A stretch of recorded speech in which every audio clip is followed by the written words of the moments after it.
connaître un avenir assez meilleur et que ce recul que nous avons connu nous permette d'être un recul pour mieux sauter et non un recul qui va nous permettre quand même de payer cher. Alors, chers camarades militantes et militants, j'aimerais tout simplement ce soir vous inviter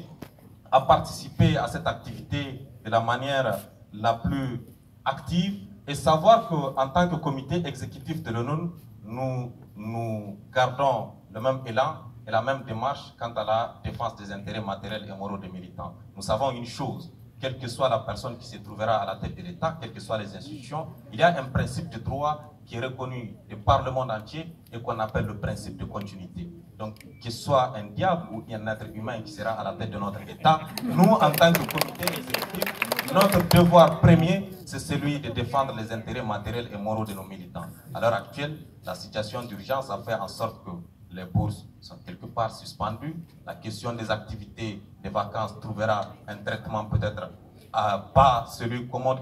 que l'on connaissait d'avant, mais quand même, le comité exécutif, toujours dans sa robe de défense des intérêts matériels et moraux des militants, s'est fait sienne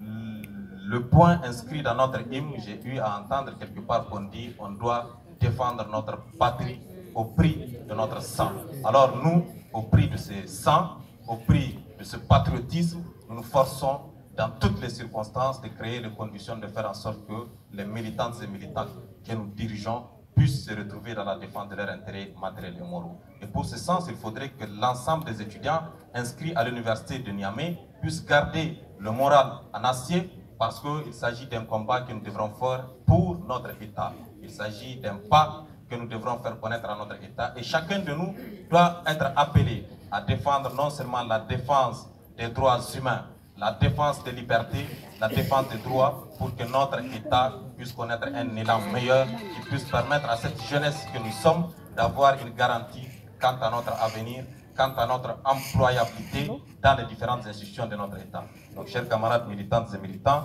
camarades membres de la délégation de l'ENES, chers enseignants, c'est sur ces termes que j'aimerais dire à tout le monde, à tous les camarades ici présents, ayons cet élan patriotique, ayons ce courage de répondre à l'appel de l'hymne national qui nous dit défendre la patrie au prix de notre sang. C'est ce qui nous permettra de faire de notre pays, le Niger, un État meilleur, un État quand même qui nous permettra de faire en sorte que les générations qui viendront après nous puissent se retrouver dans des situations que nous n'avons pas connues. Nous n'avons pas ce devoir de faire en sorte que les générations qui viendront puissent connaître les mêmes souffrances que nous avons connues. Notre devoir, c'est de créer ensemble les conditions de faire en sorte que ceux qui viendront après nous puissent connaître un avenir meilleur et leur garantir un avenir qui puisse permettre d'inscrire non seulement nos noms dans les archives de l'histoire, mais également faire en sorte que le Niger puisse aller loin et se faire inscrire dans le concert des nations. Je vous remercie pour votre aimable attention.